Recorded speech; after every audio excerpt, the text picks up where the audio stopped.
Okay, at this point, we'd like to call this meeting of the Downtown Economic Development Subcommittee of the Lowell City Council to order on April 4th, 2024. Mr. Clerk, would you please call the roll? Chairman Janess. Here. Council Leahy. Here. Council Noon. Here. 3 present. All right, thank you. Just before we begin, I'd just like to note that we're also joined in the chambers by Councilor John Dakota, City Manager Tom Golden, Assistant City Manager Sean Machado, Assistant City Manager Giovanni Baez-Rose, and First Assistant City Solicitor John McKenna. Also joining us tonight are representatives from the Lupoli companies who are going to be making a presentation about their current status in the Hamilton Canal District. And at this point, I'd like to hand it over to Giovanni to kick us off.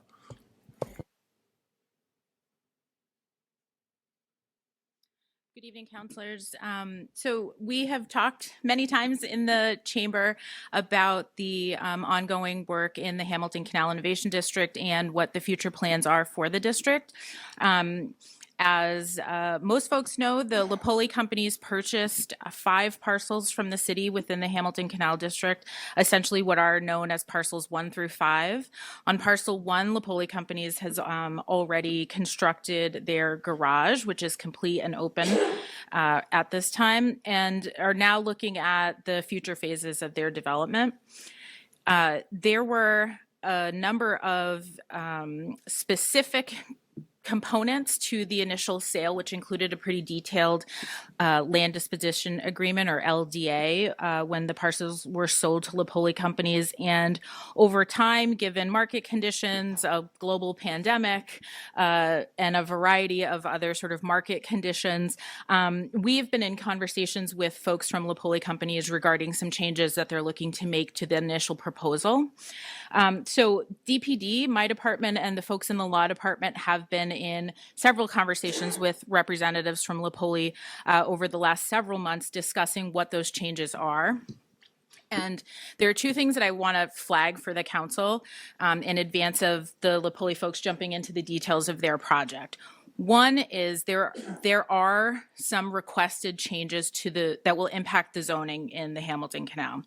The district is operating under what is known as a form-based code, which, unlike some other types of zoning, focuses less on what specifically is being built and more on what it looks like.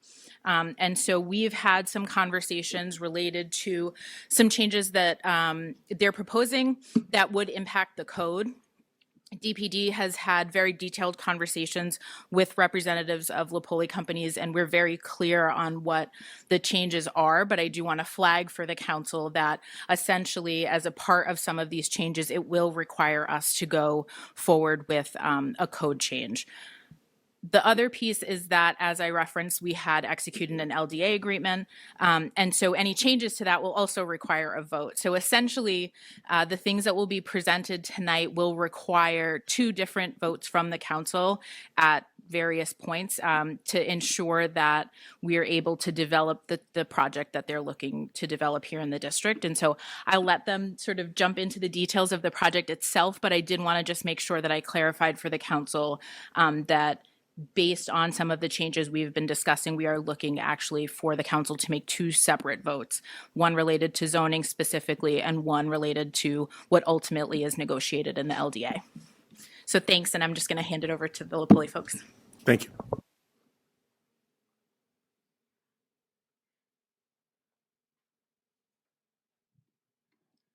Hello, Council. First of all, my name is Salvatore Lupoli, owner of the Lupoli Companies. I just want to personally thank you for allowing us to come in front of the board tonight and talk a little bit about this project. It's been a very challenging project, but before I start, I'd like to introduce my team. Joe Bevilacqua, Director of Planning, Gary Armstrong, Vice President of Construction, Mary Lupoli, my boss, and my daughter, Development Associate. So with that, I'd like to tell you a little bit about our project and where we're at. First of all, I think it's important to understand where we're trying to go, but you have to understand a little bit of the past, of the history of this project. This project was brought to us by the former administration. It was just after the Trinity development team decided that they were not moving forward with that parcel. They asked us if we would be interested. I came in and I spoke with them. They said, Sal would love to put a project together. As a matter of fact, this project, we're looking for a market rate workforce program over there with some retail in it.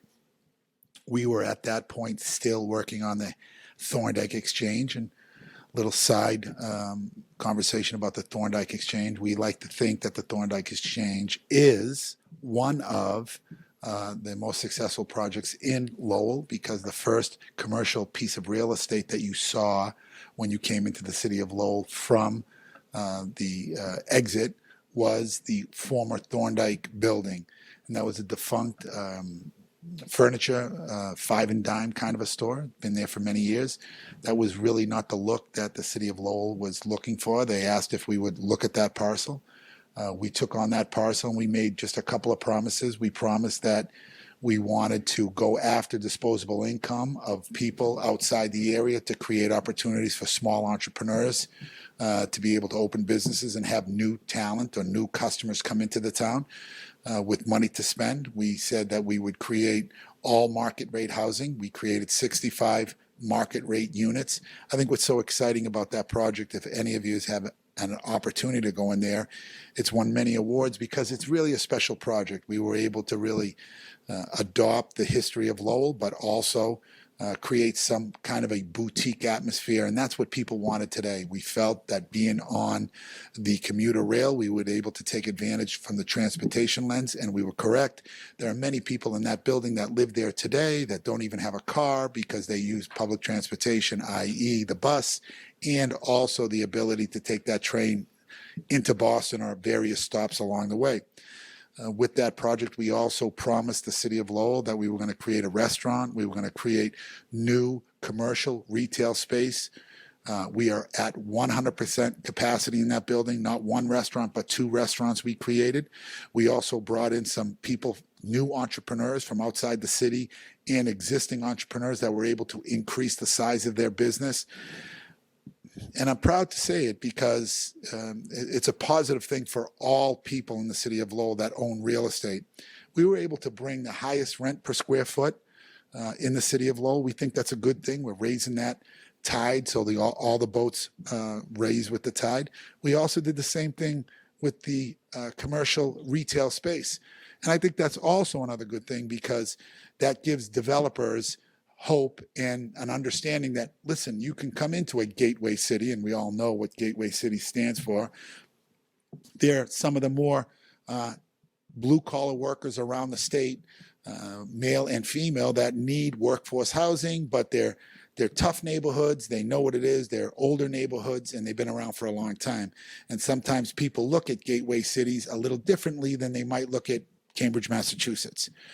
Born and raised in East Boston, Massachusetts, grew up on the Chelmsford Lowell line, right up there by 1400 Motors, was off of River Neck Road. So we are very experienced what Lowell had to offer us.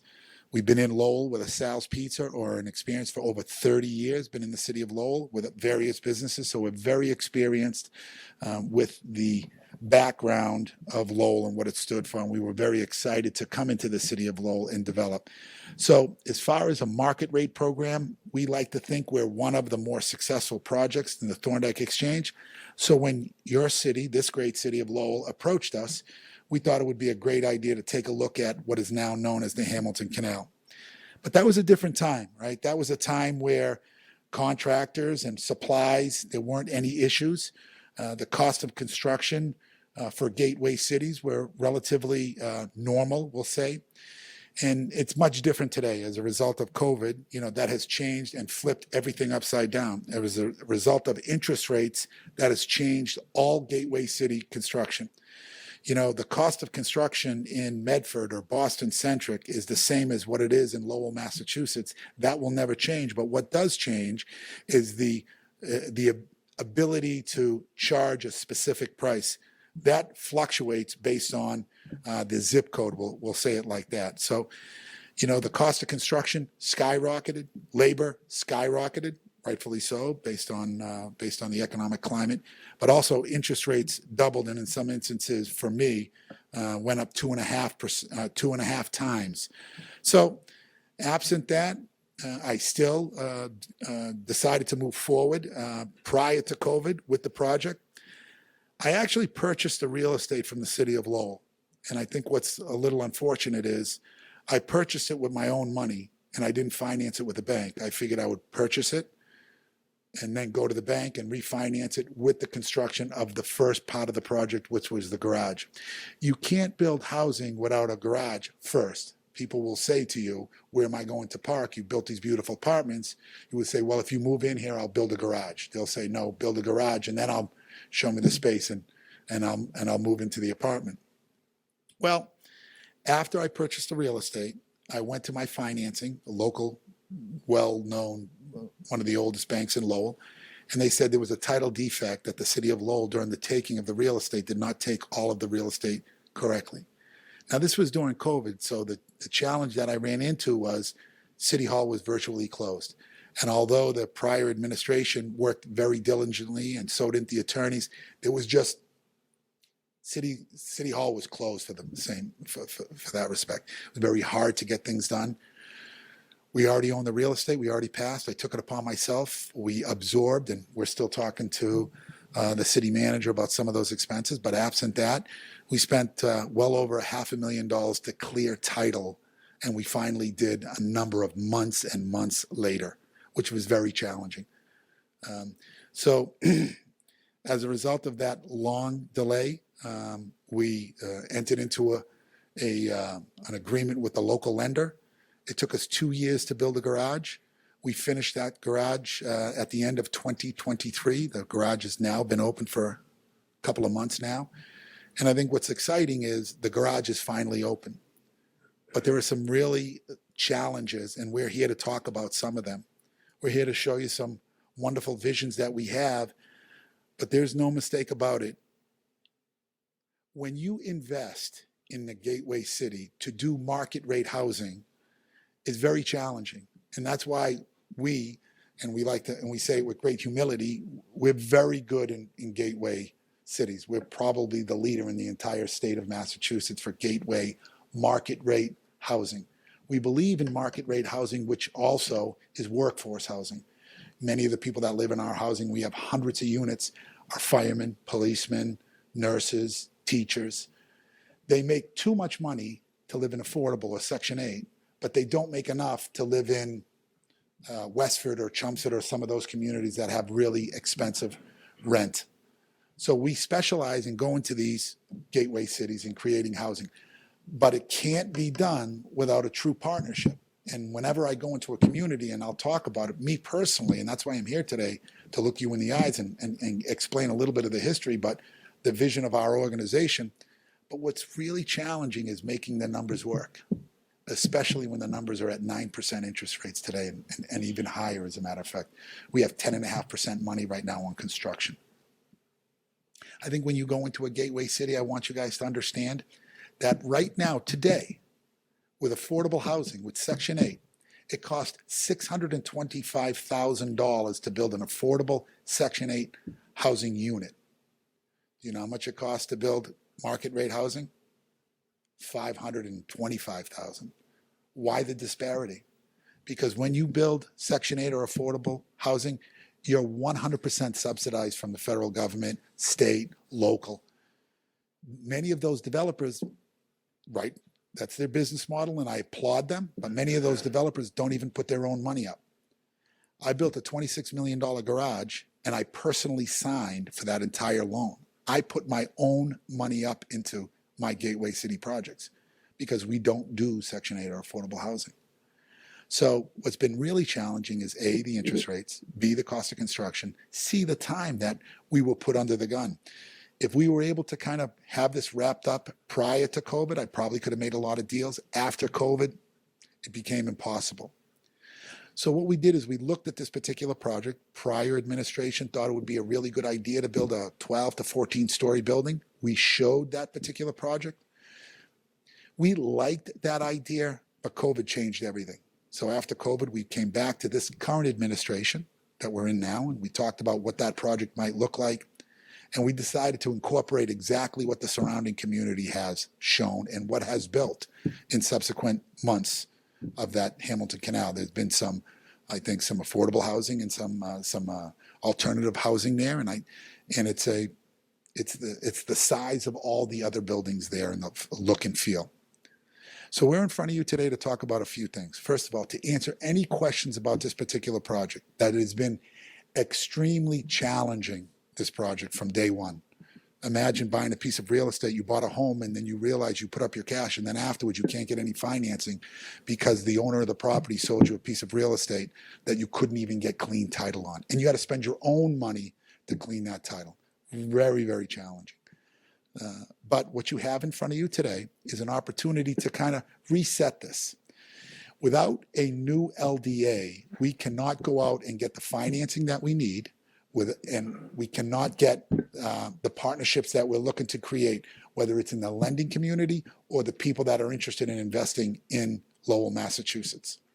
Now, if anybody thinks that, respectfully, that only our family, the Lowell companies, are going to put up $150 million to build 2 buildings, please, I'm here to tell you that's never been communicated that we're putting up all of the money. You can't do that. You can do that with a smaller project, maybe, but you can't do that when you do large-scale development. You need partners, you need investors, you need banks.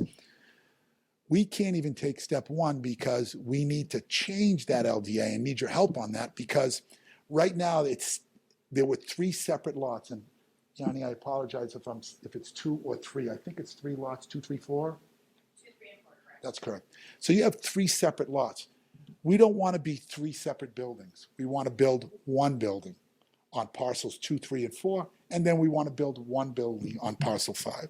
That's what we're trying to do. On the bottom of 2, 3, 4, we'd love to build some kind of a hospitality program. We see it as a restaurant. We show it as a restaurant.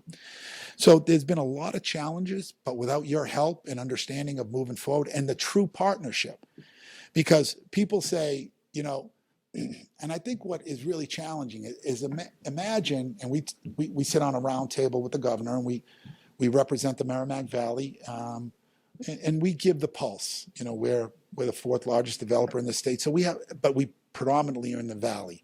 So when she or the administration want to understand what's going on with construction, what's going on with manufacturing, what's going on with the rental units, what's going on with retail, we're a great resource for her to explain that to the administration.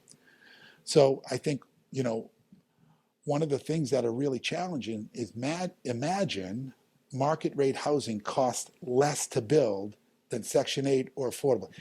There's a flaw there right away. You can recognize it. It's really, really challenging. So when a developer out there is trying to go to the bank and try to borrow money, it's challenging because the state has an incredible thirst for more housing. And when they look at the affordable or Section 8 program, they're saying we're spending more. We should be incentivizing market rate or workforce housing as opposed to, continuing down this path. Every community needs to do their fair share and more. I think Lowell has done that, an unbelievable job, and they continue to do it.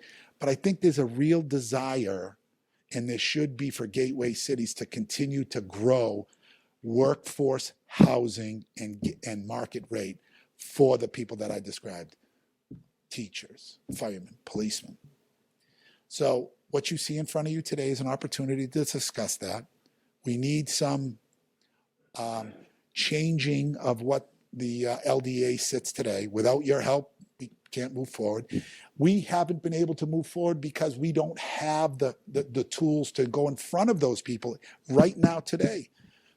We'd like not to build 3 separate buildings. We'd like it to be 1 building. We think that's a smarter move at this point, more efficient than building 3 separate buildings, 1 larger buildings. We'd like your help and support with the next statement.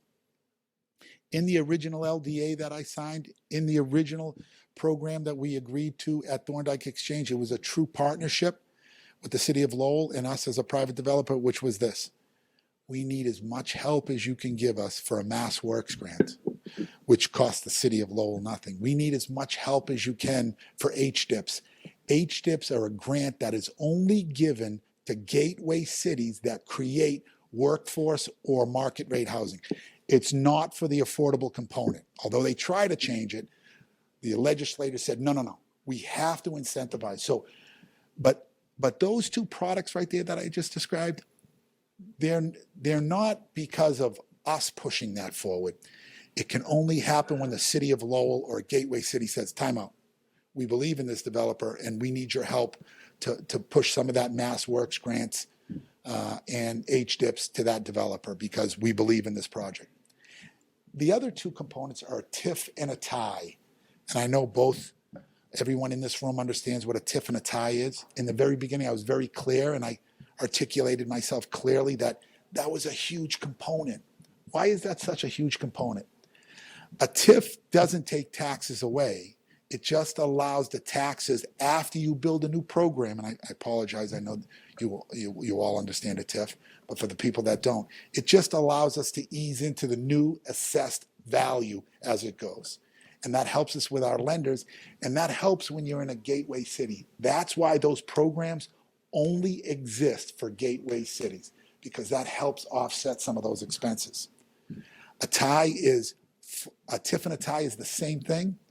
A tie is for residential housing, only for gateway cities, and a TIF is for commercial. Not a big part of the commercial over here, guys. It's only a very small portion of it. The garage, you granted me a TIF. That was instrumental in financing it. So, in conclusion, we're here to talk about changing the LDA. It's critical. We can't move forward without it. We're here to tell you and show you some of the designs that we see in the future down here. We're still very excited and grateful to be in the city of Lowell. That's why we're still here. You know, sometimes when your back's against the wall, you can't go left, you can't go right, you can't back up, you can only push forward. I purchased a piece of property that I couldn't even get clear title on. I couldn't give the property back. I couldn't almost clear it myself in the very beginning. I had to spend a lot of money to do it. I couldn't go backwards. I had to push forwards. And if you look at the garage, and some people might think, what's taken so long? Well, if you look at the garage and you look to when we got clear title and when the bank finally approved us for bank financing in late 2021, in 2 years, I built a garage. I built a garage that's an 8-story garage, which is some of the most challenging buildings to build for when you're building a garage, because we built it on a postage stamp. And I do want to talk about the administration. I want to just thank Tom Golden, the entire administration, the building inspector, David Fuller, who I'll tell you what, as a developer, I am in the city of Lowell because of people like David Fuller. Because as a developer, developers on large-scale projects, they can go to a lot of other gateway cities. There's 27 of them in the state of Massachusetts. There's a lot of beautiful cities like the city of Lowell, whether it's Lawrence or Haverhill in the Merrimack Valley. But you start to get attracted and you want to do business that people want to embrace you to do business. The days of cities and towns, telling people if you don't like it, too bad as a developer. And I know sometimes developers are looked at in a negative way, but remember this: I put my own money, my own signature up on these deals. Whereas Section 8 and affordable programming, they're building buildings that are less of quality, respectfully, for $625,000 in charge in the state of Massachusetts and the federal government. We're building for $525,000. That's inherently, there's something odd is there, but they do a great job, and I believe in those guys and gals. They have a purpose. So I need your help. I need a partnership. I need to change the LDA. I built a garage in 2 years. So when people say, what's the activity been? Well, as soon as we could, we built a garage in less than 2 years. That was one of the more challenging garages to build because it is exactly the same size as the lot. And if anyone has ever built real estate, built buildings, when you build lot line to lot line, it's very challenging. And the inspector and the city manager has been unbelievable, as well as the balance of the administration. So I'm here to answer any questions. I'm here to articulate or talk a little bit about the design you see. If there's anything I can do, I'd love to do it. But I think what's important is we want to partner with the city of Lowell, because I think what's challenging is in sometimes cities and towns, they look at a developer in a different light, like just snap your fingers and things are done. Guys, I'm the guy to tell you, full transparency, it is incredibly hard to go to a gateway city and get the financing from a lender to build market rate or workforce housing, given the rising cost of construction and interest rates. And I'm going to tell you one more trick that lenders do. Not all, but a lot of them. Not my bank that financed, not my bank that financed my garage, but the lenders that we're talking to, when it comes to a gateway city, as opposed to a conventional city, Chelmsford, Mass. I can go over there. They'll say, okay, Sal, your budget is $1. You put up 25%. We'll put up 75% as a lender. When you come to a gateway city, you know what they say? You put up 35 cents or 35%. We'll put up 65. Why? Because it's an economically challenged city. If we have to take the property back, Sal, we want to make sure we don't have a lot of exposure. Oh, so you want me to put myself out there a little bit more. And I've done that consistently for 23 years in some of the biggest gateway cities in the state and some of the most economically challenged in the state. So that was a long speech, but I thought there was a lot to say. Why? It's been a long time since I've been in front of you, and some of the councilors I've never even met before. And I think it was important to give you the history, because sometimes you don't have the benefit of understanding what the history was because nobody explained it. That's why I came myself. You don't see a lawyer, you don't see an architect, you don't see an engineer. You see me and my daughter and my two C-level position people over here to say, what would you like to know? We're here to talk about it. Does that make sense? Thank you for the opportunity. All right, thank you very much for the presentation. It's great to see a vision laid out in front of us and give us something to actually talk about instead of the speculation that we've all had to rely on. So I really appreciate you being here on this beautiful, warm spring day. Thank you all for coming down. And at this point, I'd like to open it up to my colleagues on the committee for any questions they may have. Well, Councilor Lee. are you going to explain the change? Like, are we going to get into the changes tonight, or what are we doing with that? Like, what do we need to do to make this start? So I can discuss some of the changes. I don't know if the folks from Lowell want to talk a little bit more in detail about what each of the buildings will have first, and then we can talk about what some of the changes are. Generally speaking, some of the changes, they're all what I would consider minor modifications to the form-based code. Things like the consolidation of parcels, as Mr. Lowell mentioned, because the form-based code specifies what goes on each parcel.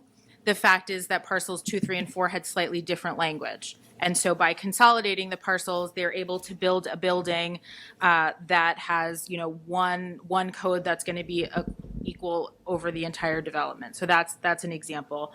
They're going to be adding some disguised parking on parcel 5, pick up, drop off, some handicap spaces. The form-based code as written right now does not allow the creation for any of that parking. So we've worked with the team to identify a location where they can enter, create some screened parking, which would allow some of that convenience for future tenants, but still not necessarily give the district the feeling of having surface parking. So that's another example of something that the code is going to require changes on. And those are related to, now that they're into the details of the types of project that they're trying to build and the types of tenants that they're trying to attract, are details that they feel and DPD feels those changes don't diminish what we're looking for in the district and provide them the opportunity to better market the building itself. I mean, I'd like to see this project finish up. This has been going on. I was over there in the 80s when the Sheehys were working over there. So this has been a long time coming, 40 years. So let's, if they're not complicated changes, let's get them going and explain it to the council so we can approve things and get going on it. Thank you. Councilor Dakota. Thank you. Ms. Baez, I do want to hear from the Lowell people on what I'm looking at here, but Mr. Lowell had brought up TIFs and ties.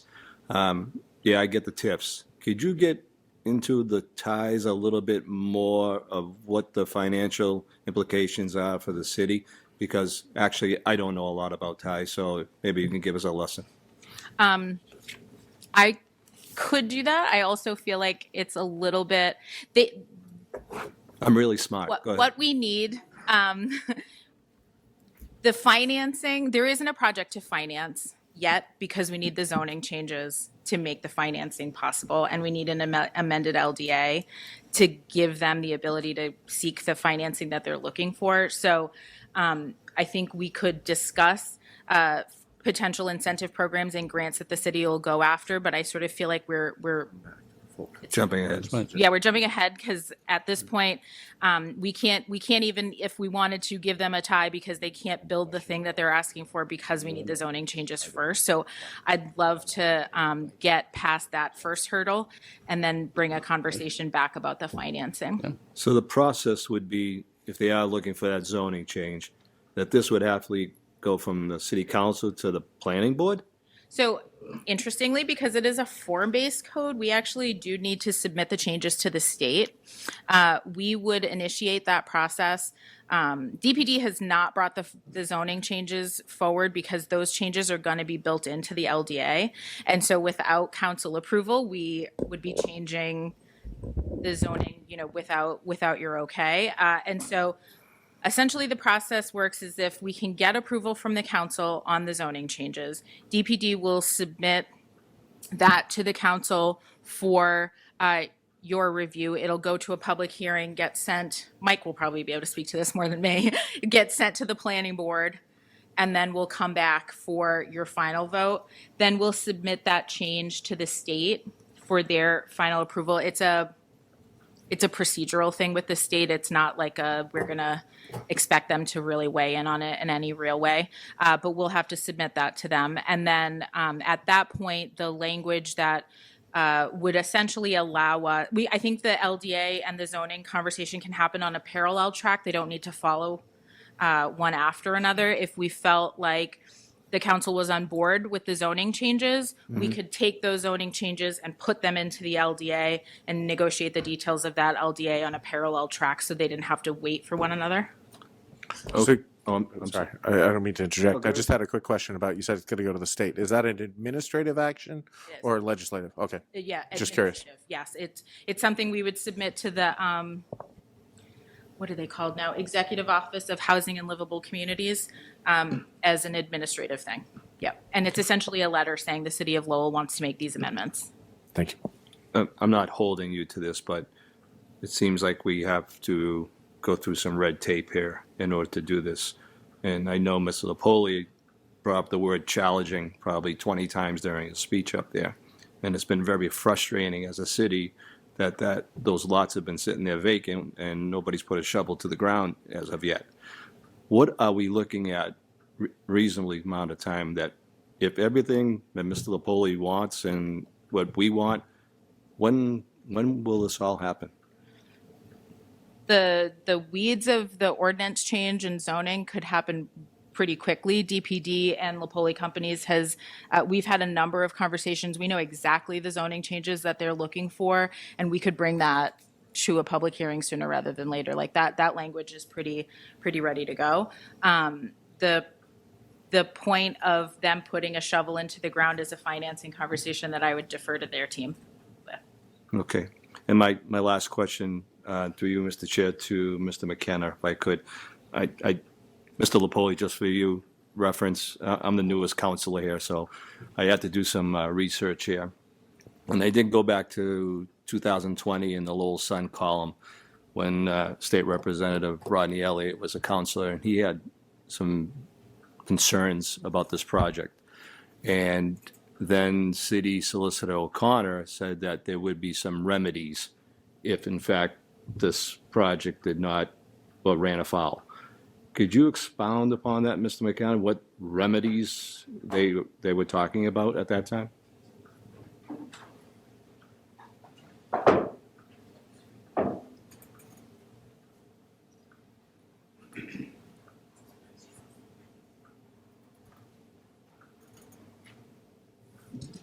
John McKenna from the Law Department.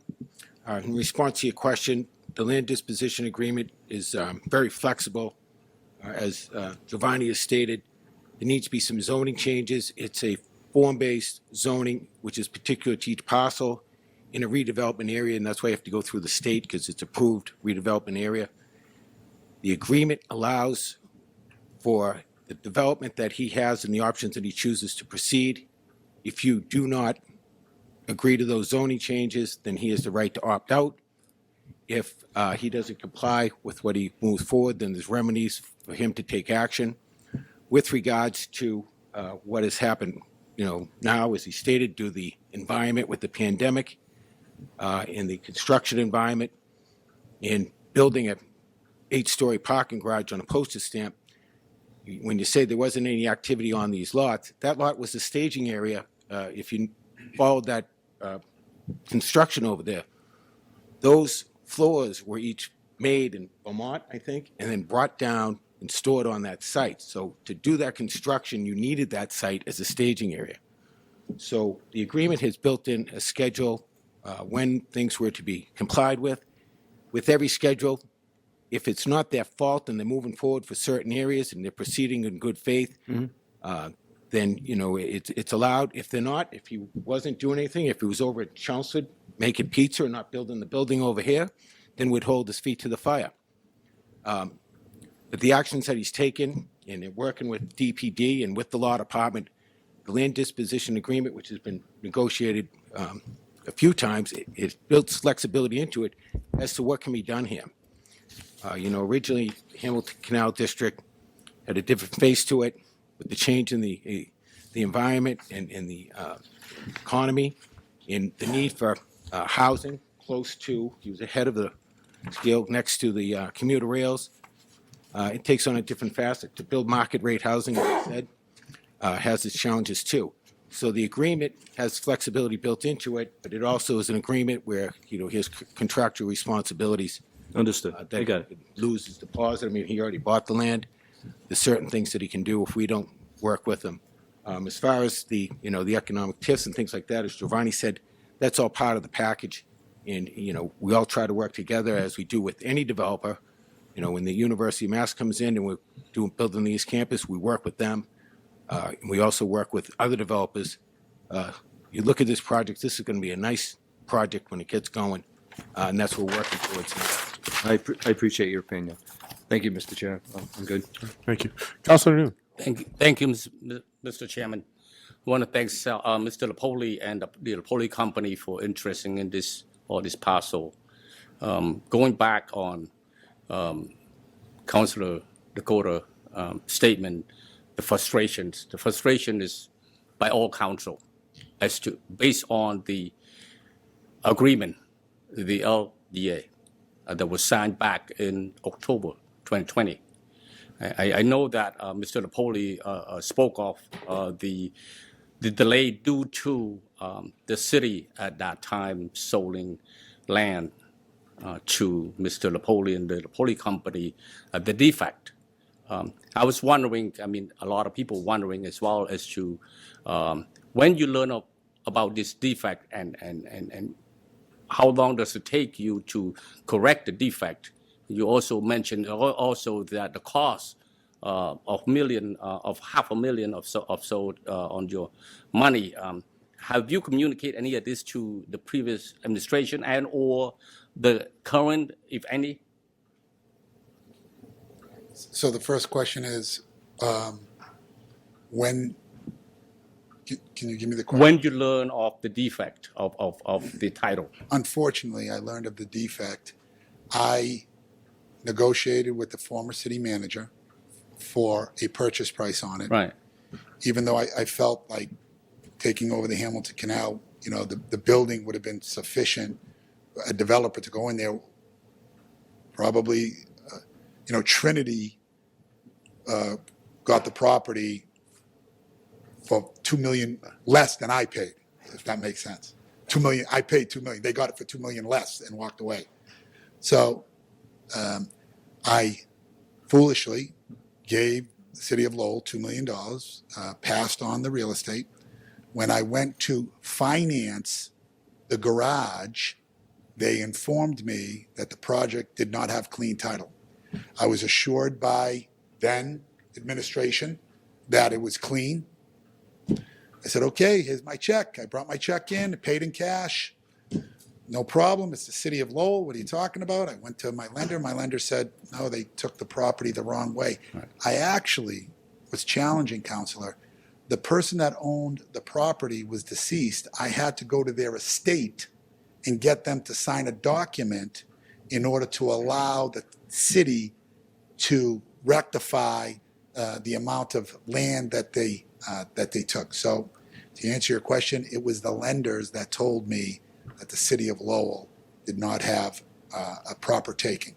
Now, I've been lucky enough to be affiliated and speak to this administration, the present administration, and since day one, I correctly articulated it, and it's been beyond now. City manager has done everything that he could, and I'm grateful. Thank you, city manager, and thank you to Giovanni and everyone else in the administration for your support, because it has been really, I won't say challenging, but it's been really a difficult time to get that done. So that's when it happened. Well, I do appreciate our conversation the other day. I learned of the title defect from you. We should have learned that from the DPD now or previous DPD about this defect, because all finger point to you, Mr. Napoli, because on this agreement, it said the groundbreaking should be done, supposed to be done in June 2023, and it was not your fault that happened. We didn't learn of it. I didn't learn of it about the title defect. I do respect that, sir, but I will say this present administration, if it wasn't for our city manager, I think I would have respectfully asked the city of Lowell to buy the property back, allow me to move on. I'm sure they could find another developer to do market rate housing or workforce housing on that site. It's a beautiful site. I think it is. I'm sure there are other developers that believe in that same program, but I know Tommy Golden for 20 plus years. I believe in him. And he said, Sal, don't give up. I'm here. Let's work together. And he's kept his word. And that's why I'm in front of you today, sir. I recognize and realize I'm the one who wrote the check for the extra dollars to clear a title that was supposedly be clean. But I think the present administration has given me the confidence. And when you say things like that, that gives me even more confidence that I know I'm heading in the right direction. Because if I didn't receive that kind of support from this administration or the city manager or conversations like yourself, I would, here's the property. I'm sure you can find another developer. But I don't. I want to stay in your city. I want to do this. And whatever happened in the past, it's the past. It is what it is. And we do appreciate you stay on this as well. So tonight, I guess, we heard where we at. Where we at on two things. One is to have a zoning change. Two, to have the amendment on ADU. LDA, I'm sorry. Yes, sir. LDA, and how we get there before we get to the groundbreaking. I would recommend, Mr. Chairman, that we directed the DPD to have those communication with Mr. Napoli and the Napoli company to look at where some of those zone change and what are the amendment to the LDA, and then bring it back to the full council to have that discussion or vote on it. Is there a second on that motion? Okay. All in favor? Or do we need a roll call, Mr. Clerk? Counsel Janess. Yes. Counsel Noon. Yes. Counsel Leahy. Yes. 3 yeas. Okay. Thank you. Do you have anything else, Councilman? I'm all set, Mr. Chairman. Okay. I have a couple of questions, but are unrelated to the motion. So first, I'd like to reiterate my thanks for you being here tonight and going through all of this with us. It's really helpful to see stuff in person and know what you're looking at. The first question I had is how many spaces are in the garage on parcel 1? So I want to say 580 there. About 550. About 550. Okay. Plus or minus. Okay, great. Just curious. it's tough to tell the size. I did walk through the garage last weekend just to take a look at it. I was out with the dog and we wandered through some nice views from the top floor. Yeah. And I'm looking at these drawings, which I appreciate. It looks like you've got some roof deck space on the building on parcel 5, and maybe some on parcel 2, 3, and 4 as well. Is that correct? Yeah. Yeah, but grab the mic so people at home can hear you.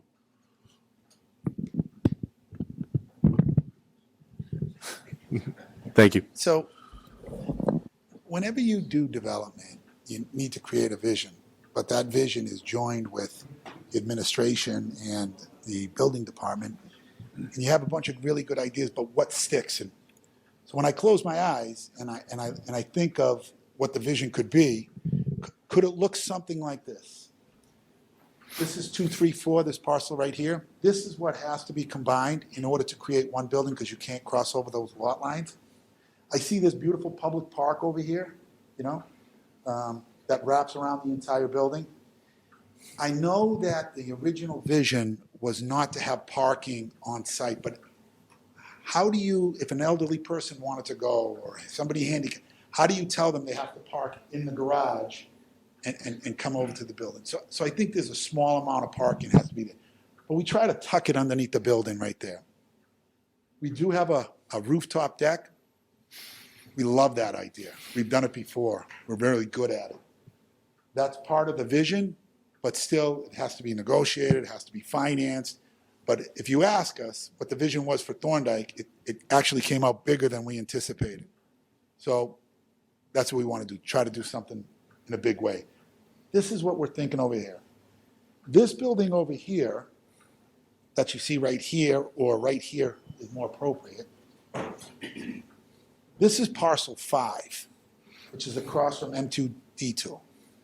And we see these two buildings in conjunction. We'd love to build them at the same time. But what happens? We have to go back to our financing and how do we do this? Do we take down one building at a time? Can we possibly convince people to take down both buildings at the same time? We did do the most important part of this whole thing. Within the last 2 years, we did break ground. We did build a parking garage. And that parking garage, I think, is really exciting because it's been able to take some of that parking that's become street parking, illegal street parking, per se, and put it where it belongs in a structured parking garage. Sometimes, some people think that garage, that's all he wanted to do. If that garage sole purpose is only to park local parking for that building and the other buildings there, you're out of business because you can't spend that much money to park a couple of hundred cars a day. That was strictly built to support what we're doing over here. So the garage is already built. It's open. It's taken us 2 years through the worst economic climate. We're open. We're moving in that direction. This building, we feel like it feels like 70 units over here. This building feels like 200 and 198 and 72 is that program. feels like 272 plus units, right? Yeah, 270. This is the view. This is M2D2 looking down the street. What does that look like, that view of that building? You can see how you can go underneath it. We thought that was a really creative idea. The park from all angles. This is what the parcel looked like when we got it and we started construction on the garage. These are the parcels right here. You can see 2, 3, 4. This is parcel 5, and that's where the garage is that we purchased. So once again, we did break ground, probably for what we believe. We've overcome a lot to break ground even sooner than we anticipated. So I will say I do appreciate the roof amenities on the two buildings. It's something that really not very many buildings in the downtown have. It's something that was included in the 201 Canal building, and I know the residents have enjoyed that. So I think it would be great to see that. One other thing I would like personally to see on these roofs, and I understand this is, very early architectural drawings here, is solar. We're under some significant pressure to reduce the carbon impact of the city, and partnering with developers like yourself on early stages of these projects to see if we can do that is something that I would like to see these discussions at least happen. We're going to make you proud right now. We're going to make you proud right now. And the gentleman over in front of me to my left was one of the architects that supported me when I approached him when he was in legislation to help me, and he did. We are, the Lowell companies, are the #1 developer in the entire state of Massachusetts, including Boston, that owns mixed-use development that has the largest solar panel systems on their roofs and the biggest geothermal systems in the entire state. We echo your sentiment. We're a believer in that. In the poorest city in the state of Massachusetts is Lawrence, Massachusetts. We built the largest geothermal system and the largest solar panel system on market rate workforce housing in the entire state.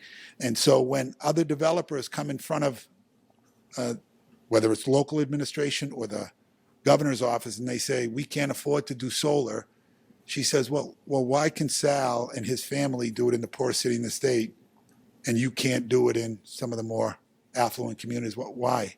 So we're a believer in that. We have the largest geothermal system. We have 600 units. We burn no fossil fuel, zero. That's great. We create 2 megawatts of power from the sun. Those are astronomical numbers for the state. So we believe in what you're saying. That's great to hear, and I look forward to seeing that as part of this project. So thank you. Can you talk a little bit about what the vision is for the first floor of Parcel 5? I know we talked about Parcel 2, 3, 4, restaurant, something like that. Yeah, that's excellent. Counselor, I apologize, you can't see it, but do you see this glass area Yes. right here? So what do restaurants need? They need parking, correct? You pull up with a family member, you drop them off. We put the garage and the restaurant in the closest proximity possible. We have some handicap parking underneath, but that's not what we're talking about. So the glass restaurant that you see right there is on the corner, right on the water, closest to the garage, closest to view when you're coming down the street. Restaurants want visibility. So as soon as you come over and you're coming into the Hamilton Canal, what are you going to see? Beautiful restaurant. So that's what we have there. Great. Does that answer your question? Yes, but also Parcel 5, what's the plan for the first floor there? Is there going to be any commercial? Or is that still to be determined? At this point, the answer is no. We made the commercial space bigger, and we put everything in Parcel 2, 3, 4. We know it's going to be a little bit of a challenge over there because you don't have parking right in front of the buildings. And so we gambled that let's make the restaurant bigger, let's make it a little bit more of a destination, let's create some outdoor dining if it's possible, and let's bring everybody to it. Because we're looking at these 2 parcels as really a sister and brother to each other, we decided to put the retail right there. Okay. I live just a stone's throw from here, and I will say there are I don't even know how many units, but a couple thousand units within a 5-minute walk of that corner. So I know there'll be a lot of my neighbors who would choose to walk to a restaurant or other amenities that might be available in these buildings. It's just something to keep in mind. I would also believe the plan is to do all rental. Is that correct? No. Yeah. The Not. answer is yes, that is correct. We are in discussion with your city manager, who has said, Sal, what do you think about creating on other parcels throughout the city, if we could figure this out, of creating a home purchase program? And I thought it was an innovative idea. I'm excited about it. People can say what they want, but when you go to the poorest city in the state, to an abandoned project where, respectfully, people were living in the project, homeless people were living in Riverwalk properties. And in the span of 20 years, not even 17 years, you turn a project that was completely abandoned to a program that has thousands and thousands of jobs there, hundreds and hundreds of people that live there, all in the state of Massachusetts. I think you can accomplish just about anything. And his latest idea intrigues me, and I'm willing to sit down with your city manager and talk about that. You know, people said we couldn't do what we did in Lawrence and or Haverhill, and we accomplished both. So people said we couldn't do what we did at the Thorndike Exchange, and we accomplished that. So why can't we tackle this? And I think it's really unique, a home purchase program for new buyers. I think he's spot on, and I just love to hear more about it and see how we can help if it's possible. How do we create this partnership? Great. One question I had is about just the operation of these buildings, the planned operation. Obviously, there was a bit of an uproar once the Thorndike Exchange was sold, and I believe you leased it back and are still operating the building, but you don't own it at this point. And I guess my question is, would the same plan be in effect for these buildings, or do you intend to retain ownership of them? You know, I think that's a great question. Let's talk a little bit about what listen, we own 10 million square feet. When people came to your building at the Thorndike Exchange, they were very attracted to it. We were able to bring investors in from California that partnered with us. Sal, we like where you're going. You have a proven track record. We want to be a part of this, but they knew I owned the Hamilton Canal. So they said to me, listen, Sal, we're not going to partner with you at the Thorndike Exchange and then you become our competitor across the street. How do we create a joint partnership? That's what you read about in the newspaper. That's why I'm still affiliated with that property. That's why I'm still trying to, continue the construction over at the Thorndike. You know, we're ready to go over there too, but the stars and the moon have to align with this economic climate. I mean, they're not even building buildings in Boston because it costs so much money and interest rates right now today. So I think things are starting to settle down. I think you're going to start to see more development in your great city.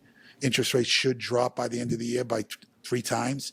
If you can ever get into some attractive interest rates, I think Lowell, as a result of some of the projects that you're doing in the past and what you're doing now, I think it'll be attractive opportunities, especially what UMass Lowell has done, which is just second to none. Okay, I appreciate that. Thank you. I have a couple small comments, which just is looking at these drawings. Personally, I burn if I'm in the sun too long, and I noticed the public park. If there's any way we could add some shade trees to there, I know that there would be people who would be appreciative of having a cooler place to hang out by the water. I know it can be tough with the canal walls and everything that goes into that, but if there's a way to add shade trees to that park, I think you'd have a lot of fans by doing that. About that public-private partnership. You know, that's this kind of a dialogue. That's how you get better projects.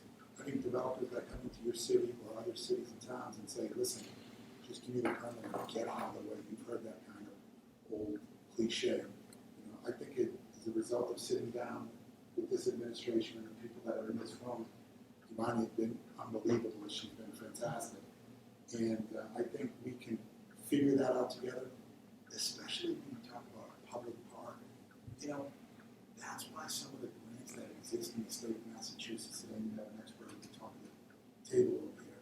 That's why we partner with MassWorks, right? Because we can get the state to come in here and help us with some of these expenses and to create the vision that maybe it's not shaded trees, but maybe they're pergolas, or maybe there's some other kind of a component. My daughter and I will be in the sun, you will be in shade. All right. Sounds perfect to me. And then the last thing I want to bring up, just because this has been a point of discussion, is the 234 site was always seen as the quote unquote signature parcel in the development. That was why there was initially planned to be that, some teen-story tower on that property to be the pinnacle of this project. And I will say that I understand the economic realities and the changes, and I assume that the 234 building would be a wood frame building at this point, and that's probably as high as you can go with wood frame. The only thing is now, instead of it being the tallest, most prominent building in that area, it's now the third because you've got the Justice Center, and you've even got the parking garage that is taller than it. And I know that there will be some folks who look at that and see that as a missed opportunity.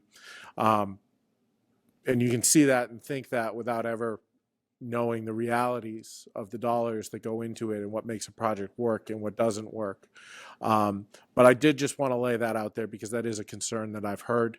And I think it's important to just put our cards on the table and for me to share that with you. Council, you're 100% right. If I could just share with you, because construction is what we do. Pre-COVID, I built a 140-foot tall building in Haverhill called Haverhill Heights. It's a 10-story building, and I made every floor approximately almost 10 feet with their ceilings, 9 and change. It is a spectacular building, won many awards. You know, they refer to it as the pizza box building. It looks like pizza boxes that are stacked, you know, off center all the way up. It's an iconic building. It looks like it belongs in Lower Manhattan. I built the whole building for $375 a square foot, $375 a square foot, high-rise construction. High-rise construction right now is going anywhere between $800 and $1,200 a split. Would I be accurate with that? So it's, how do you spend $1,000 a square foot and then get a rent? And the average rent in Lowell is, and I think it's great. I think there's opportunity here, especially when you look at the future. The average rent in Lowell is probably $2.25 a square foot.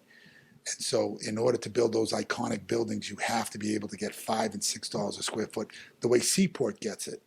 But I got to be honest with you, if the developers, if there was a calling for that, you'd see the cranes in the air in Boston. You don't see them right now because it's just, even in Boston, you can't build and spend $1,000 a foot unless it's being subsidized by some other program or it's already in the queue. I agree with you. I would love to do that. And maybe as interest rates come down, other parcels come up, other opportunities are created, and who knows where you land. But I think this is the step in the right direction to form this partnership, get this LDA done. Let's get in front of some investors, some lenders, you know. City Manager Golden has already reached out to some of my lenders to say, hey, take a good look at Lowell. Don't pass us by. I mean, imagine you have city manager being a cheerleader for a project with private lending, you know, because he gets it. Great. Thank you. I appreciate that. At this point, I'll make one more last call for any more. Councilor Dakota. Just last question, I'm sorry. Mr. Lopoli, so 2, 3, and 4 would be the first construction project? Sir, that's a great question, and I said I might have mentioned it earlier, but I'll repeat myself. I apologize. This is the small one, right? This is like 70 units. Yeah. This is the big guy, big gal. She's 230 units. I want to do both of them at the same time because it's cheaper to do both of them at the same time. If we collectively, if it becomes a little bit of a challenge, I at least want to do the little one first. Right? Because that'll be the easier one to get financed, to prove to a lender, we can be successful in Lowell. That's why you should give us the money for the big one. But if we can get the right team and we can get the right financial package, and you mentioned it earlier, and you were correct, and maybe that's for another day to talk about H-dips and ties and TIFs and things. And just think of a TIF and a tie the same, they're identical. One is for housing, one is for commercial real estate. If we can figure this out, it might become a package that lenders will look and say, hey, listen, you know, he's got the right financial package from the state and the right relief. Maybe we should do both of them at the same time. Yeah, I think it does. If everything goes your way and this all comes to fruition, you mentioned the UMass project, which Chancellor Chen's vision, and she's saying that they're going to be ready in 3 years. What type of a time frame should the residents of the city of Lowell be looking at for your project? So you asked a question in regards to if all things go well. That was a statement you made. Yes. Right? So if all things go well, I can't speak from today. I can only speak when everything is wrapped up. Is that fair? No, that's good. Is that fair? I guess I'm asking as a ballpark type of a guesstimate. I'm not terribly she might beat me. Respectfully, I think she's fantastic. Her 3 years she might land before me, but I'm not gonna be too far after her. Okay. If all things go well to build what will be close to 270 plus units. I appreciate the If things answer. don't go well, sir, let's just put the cards on the table. Sure. Then we're gonna roll up our sleeves and how do we figure out the little one and how First. we all come together and get it done. Because this one, it'll be so great that people will say, we believe in it, let's finance it over here. Gotcha. Thank you very much. Thank you, Mr. Chair. Thank you, sir. Thank you. One last question that just popped into my head is just, can you speak a little bit about the mix in terms of the units? Are we talking 1 bedrooms, 2 bedrooms? Gary? Yeah, it's a.